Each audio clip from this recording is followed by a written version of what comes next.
Shalom, shalom, buenos días, ¿cómo estás? Bueno, gracias al Señor por otro día más. Vamos a aprender otro don que es el del maestro. Vamos a ver qué es un maestro de acuerdo a la palabra del Señor. Vamos a seguir aprendiendo sobre los dones de los ministerios que Dios nos regala a todos. Solamente que el que quiera aprender o usarlo, bueno, tomará sus propias decisiones y decidirá qué es lo que anhela en su corazón. Amén. ¿Cuál es el significado de maestro? Es diadaskanos en griego. Su significado es instruir o impartir un conocimiento.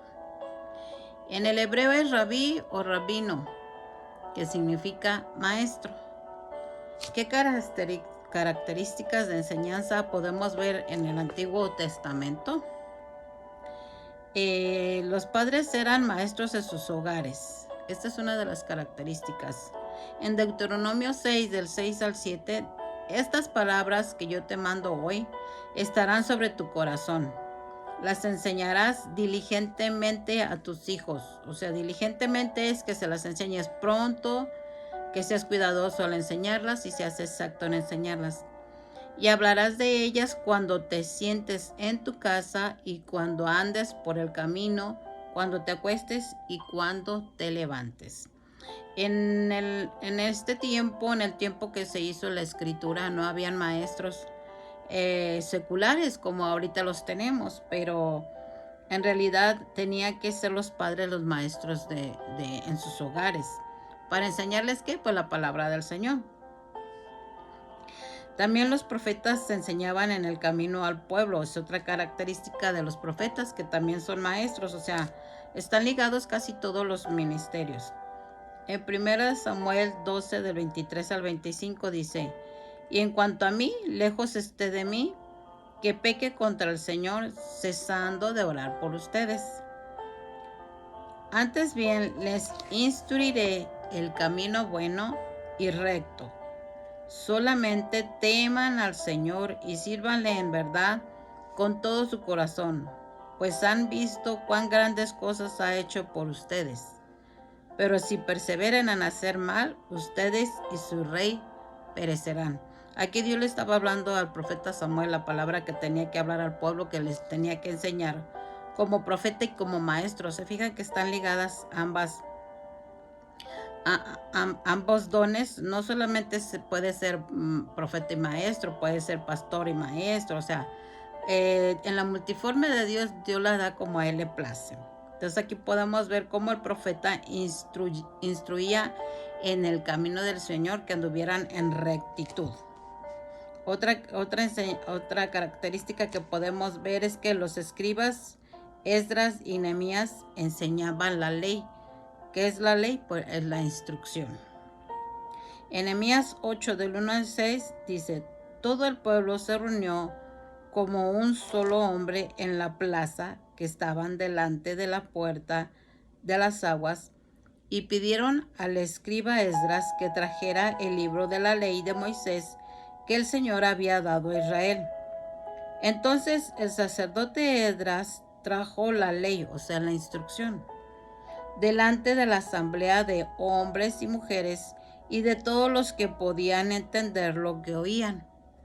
Era el primer día del mes séptimo, y leyó en el libro frente a la plaza que estaba delante de la puerta de las aguas, desde el amanecer hasta el mediodía, en presencia de hombres y mujeres y de los que podían entender.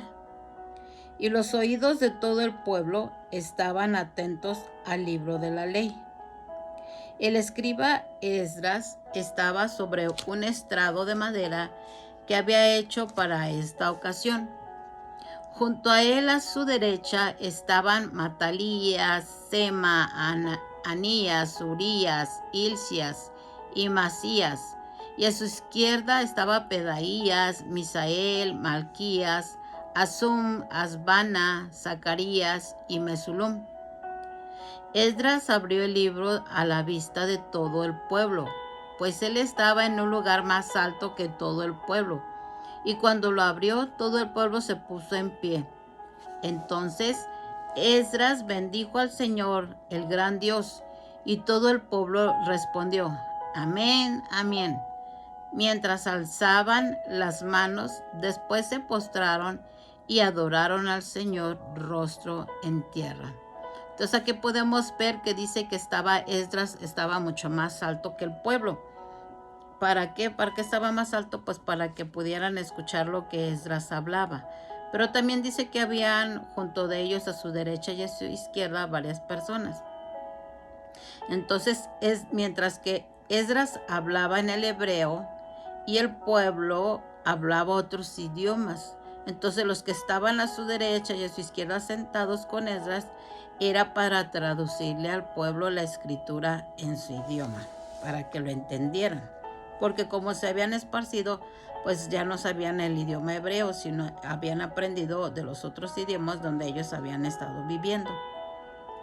Pero dice que ellos decían amén, amén, respondían a todos, y dice que alzaron sus manos y adoraron al Señor. ¿Cuáles son algunas funciones del maestro dentro de la iglesia? Una de las funciones es usar bien la palabra.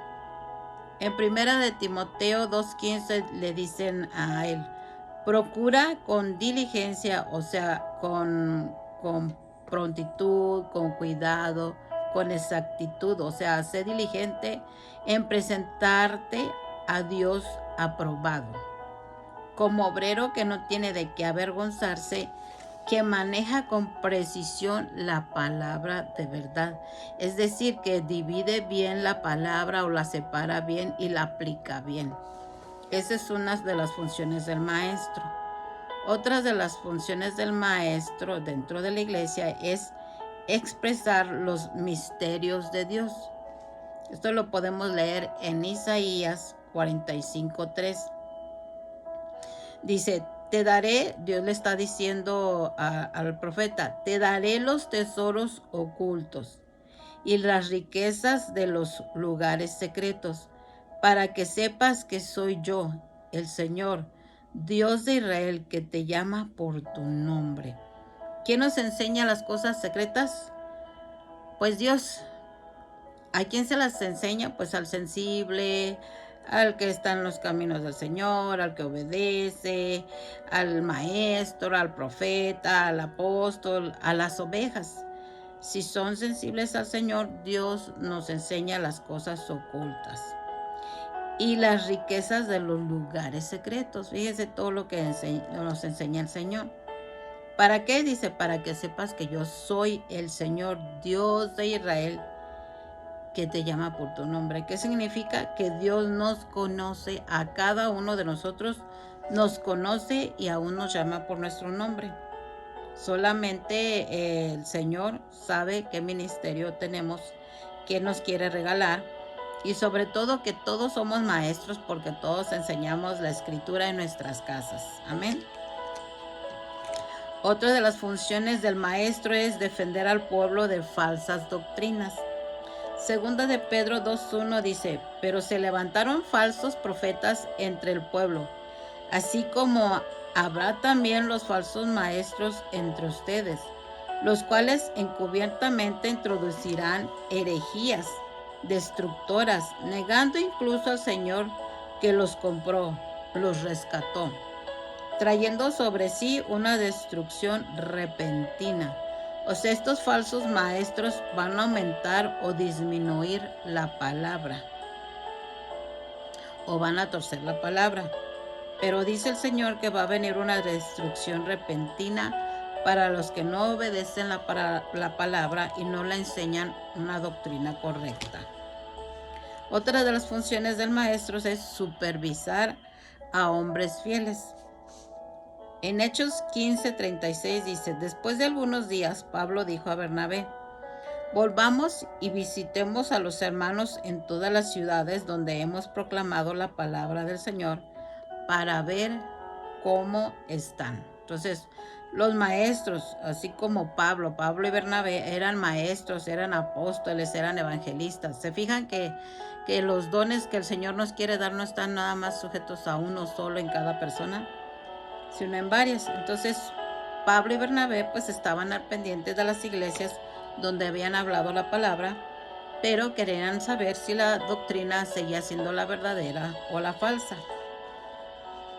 Otra de las funciones del maestro es ganarse la confianza. Hechos 28 del 30 y 31 dice: Pablo se quedó por 2 años enteros en la habitación que alquilaba y recibía a todos los que iban a verlo, predicando el reino de Dios y enseñando. Fíjense, aquí estaba como predicador y como maestro. Todo lo concerniente al Señor Jesucristo con toda libertad, sin estorbo. Entonces aquí vemos que Pablo era un evangelista, era un apóstol, era un maestro y predicaba. Entonces no está limitado. Dios no se puede limitar a lo que nosotros pensamos que podemos ser o que nos puede utilizar. Entonces te invito, hermano, a que no le limites al Señor. Deja que Dios te use en las áreas que Él quiera usarte. Segunda de Timoteo 3, 16 a 17 dice: Toda escritura es inspirada por Dios y útil para enseñar, para reprender, para corregir. O sea que la palabra nos tiene que enseñar a nosotros a cómo vivir en esta tierra. Por eso dice que la palabra nos reprende y nos corrige, para instruir en justicia, a fin de que el hombre de Dios sea perfecto, apto, equipado para toda buena obra. Entonces la palabra nos instruye para que seamos hijos de Dios, para que seamos perfectos. Sabemos que perfecto solamente es el Padre Celestial, pero perfecto significa que tengas una madurez espiritual, que no seas niño en el pensar, niño en el actuar, sino seas maduro en el Señor. Y dice que es ¿para qué? Para ser equipados para hacer toda buena obra. Este ministerio siempre va acompañado de otro. Por ejemplo, pastor maestro, profeta maestro, evangelista maestro, ya que todos los dones son para enseñar a la iglesia. ¿Qué sucede cuando un maestro comienza a enseñar? Pues nos moldea a pensar como Dios. ¿Por qué? Porque pues al recibir a Yeshua como nuestro Señor y Salvador, recibimos al Espíritu Santo en nuestros corazones y entonces Él nos enseña y nos moldea cada día más. Claro, escuchando la palabra, escuchando al pastor, escuchando al maestro, escuchando al evangelista, y tú como oveja obedeciendo. Primera de Corintios 2 del 12 al 16 dice: Y nosotros hemos recibido no el espíritu del mundo, sino el espíritu que viene de Dios, para que conozcamos lo que Dios nos ha dado gratuitamente. Entonces, ¿qué nos dio gratuitamente el Señor a los gentiles? La salvación. Versículo 13 dice: De lo cual también hablamos no con palabras enseñadas por sabiduría humana, sino con las enseñanzas por el Espíritu, combinando pensamientos espirituales con palabras espirituales. Fíjense, dice combinando enseñanzas espirituales con pensamientos espirituales. No dice combinando lo espiritual con pensamientos carnales y diabólicos. No, dice pensamientos espirituales con palabras espirituales. Pero el hombre natural no acepta las cosas del Espíritu de Dios. O sea, no aceptas o no rechazas a la persona que está dando la palabra, sino que no aceptas el Espíritu de Dios, porque es para él son necedad. O sea, la persona que no acepta la palabra y no la obedece, dice que son necedad. ¿Por qué? Porque es un incrédulo. Y no las puede entender porque son cosas que se disciernen, o sea, se examinan espiritualmente. Versículo 15. En cambio, el que es espiritual juzga todas las cosas. Una persona espiritual es la que tiene la capacidad de entender y discernir todas las cosas. Pero él no es juzgado por nadie ni por los gentiles. Porque ¿quién ha conocido la mente del Señor para que lo instruya? pero nosotros tenemos la mente de Cristo. O sea, nosotros tenemos la capacidad de entender tal salvación que Dios nos regaló. Amén. Otra cosa que sucede cuando un maestro comienza a hablar es que al oírlo viene revelación del Espíritu Santo.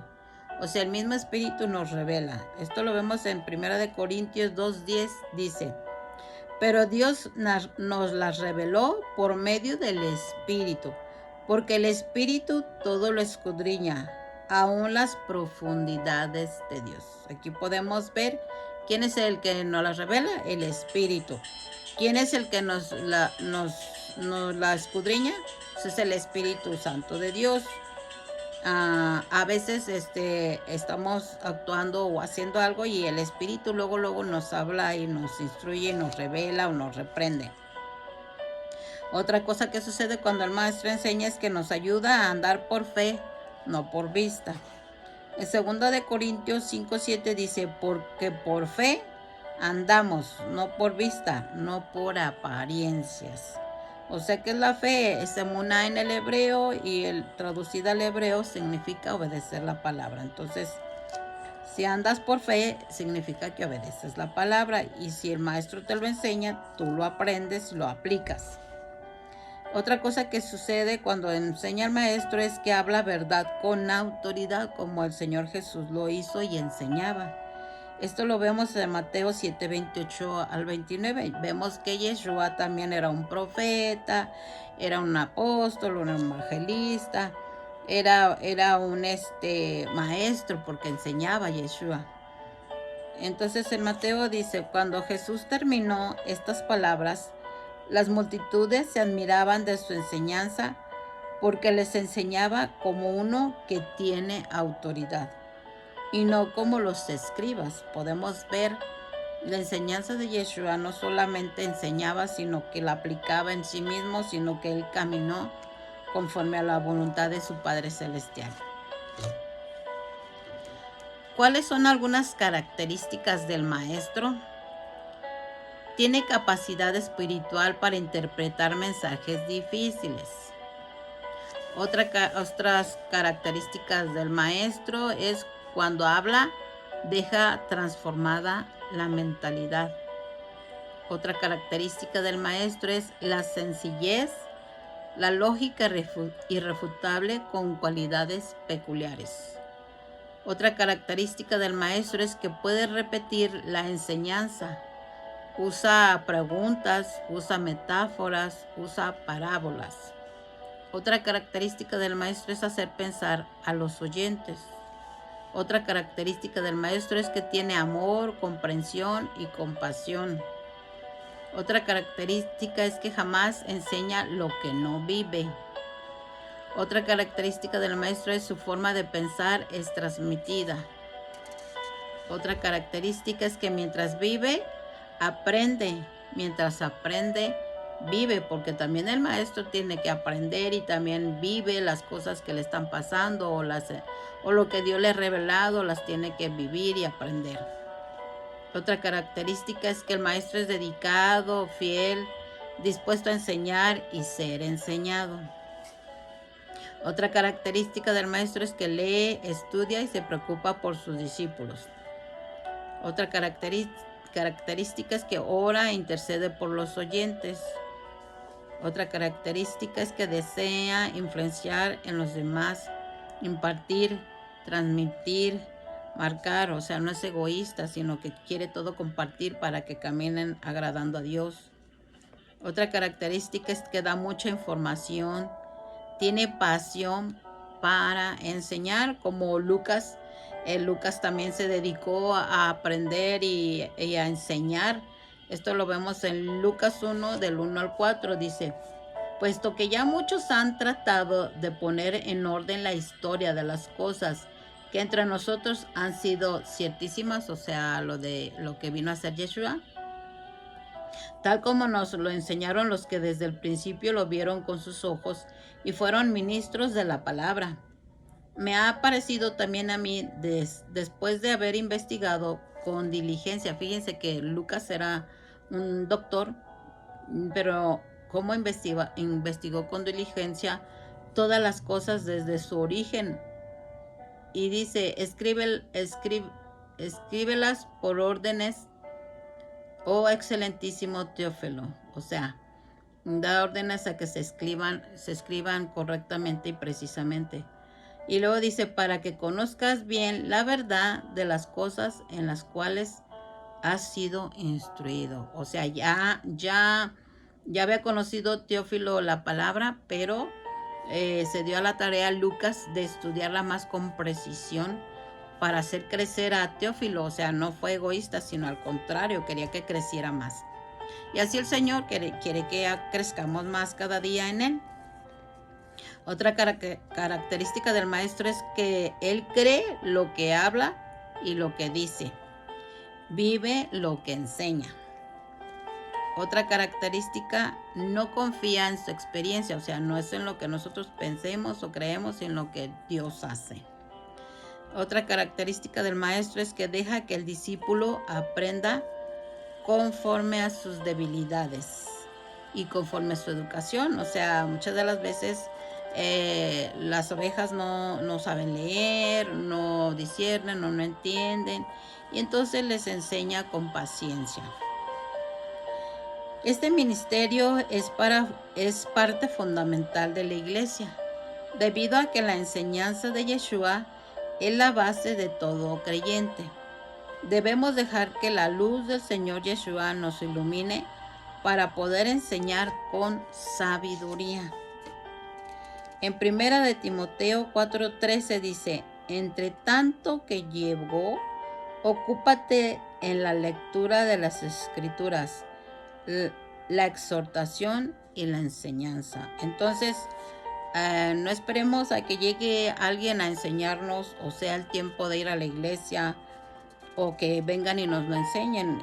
Aquí dice que nos ocupemos de la lectura y de las Escrituras. ¿Para qué? Para la exhortación y la enseñanza que nosotros podemos dar a nuestros amigos, a nuestra familia, a nuestros hijos, a nuestra esposa, a nuestros esposos. ¿Quién nos advirtió de los falsos maestros? Los apóstoles nos lo anunciaron.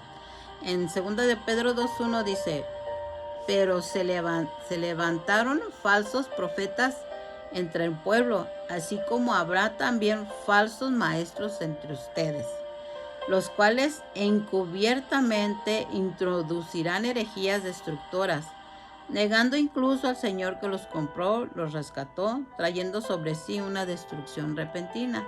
Ya lo habíamos aprendido un poquito atrás, que sabemos que iban a haber estos falsos maestros. Tenemos que tener muchísimo cuidado.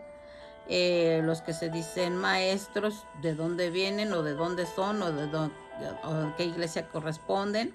Y es necesario investigar y preguntar. No es nada más llega alguien y te dice soy maestro y ya le creas todo. No, hay que ver su manera de vivir, su estado, de dónde viene y cómo es. ¿Cuál es la diferencia entre predicar y enseñar? Predicar es muy expresionista, no tiene necesariamente un orden, o a veces sí, y solo anuncia las cosas, te motiva en el momento para accionar. Y enseñar es argumentada, meditada, explicativa, te establece para siempre. Entonces podemos ver que tanto el predicador como enseñar pues van también de la mano. O sea, puede ser maestro y predicador y maestro. ¿Cuáles son algunos métodos y estrategias de enseñanza? Bueno, uno de los métodos y estrategias es hablando en enigmas. ¿Qué es un enigma? Es algo encubierto para que sea difícil de entender, como lo vemos en Ezequiel 17:3, que habla de la gran águila. Dice, y dirás así, dice el Señor Dios, una gran águila de grandes alas, largos piñones y espeso plumaje de muchos colores, vino al Líbano y se llevó la copa del cedro. Aquí el Señor está hablando en enigmas.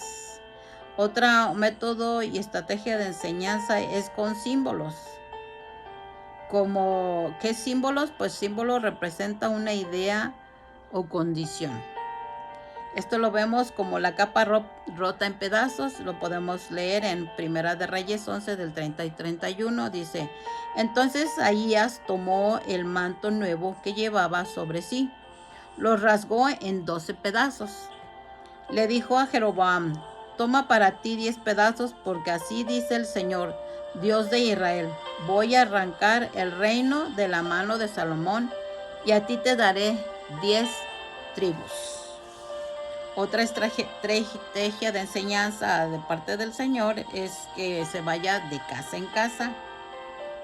En Hechos 5:42 dice, todos los días en el templo y de casa en casa no cesaban de enseñar y proclamar el evangelio, las buenas nuevas de Yeshua como el Cristo o el Mesías. Otra estrategia donde se puede enseñar es en las escuelas o en las sinagogas. En Hechos 19 del 8 al 10 dice, Pablo entró en la sinagoga y por 3 meses continuó hablando abiertamente, discutiendo y persuadiéndoles acerca del reino de Dios. Pero cuando algunos se endurecieron y se volvieron desobedientes, hablando mal del camino ante la multitud, Pablo se apartó de ellos llevándose a los discípulos. O sea, dice hablando mal del camino, a ellos les pusieron los del camino, al grupo de Yeshua les pusieron los del camino, por eso dice que hablaban mal del camino, o sea, hablaban mal de todos los apóstoles, de todos los evangelistas, de todos los que iban a llevar la palabra. Entonces dice que Pablo se apartó de ellos llevándose a los discípulos. Y discutía diariamente en la escuela de Tirano, o sea, de la iglesia se pasó a la escuela de Tirano.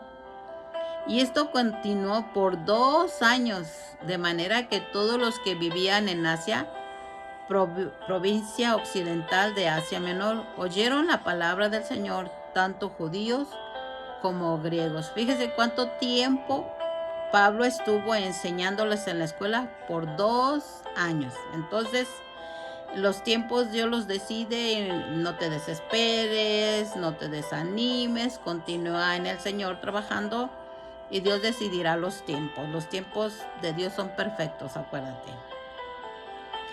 Entonces también otra de las estrategias de enseñar es públicamente.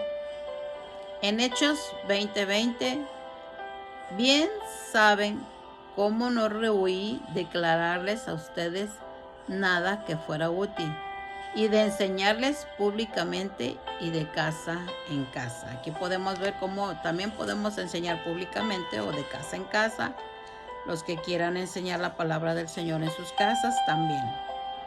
Otra de las maneras para enseñar, otra estrategia es a través de parábolas. ¿Qué es una parábola? Parábola es una narración de un suceso fingido que se deduce por comparación o semejanza, o una verdad importante o enseñanza moral, revelando una verdad espiritual de forma comparativa o religiosa. Eso es una parábola. Esto lo vemos en Marcos 4:2. Les enseñaba muchas cosas en parábolas y les decía en su enseñanza. Aquí podemos ver que Yeshua también utilizaba mucho las parábolas para enseñar al pueblo y les enseñaba algo, una narración, una comparación. Siempre les estaba comparando, les estaba dando una semejanza para hablarles una gran verdad. Entonces, esto es lo que es el don o el ministerio del maestro, y como todos hemos sido llamados al maestro, pues demos la palabra con diligencia y damos gracias al Señor porque cada día nos enseña pues sus dones que Él tiene para nosotros como regalos. Que Dios te bendiga y te guarde.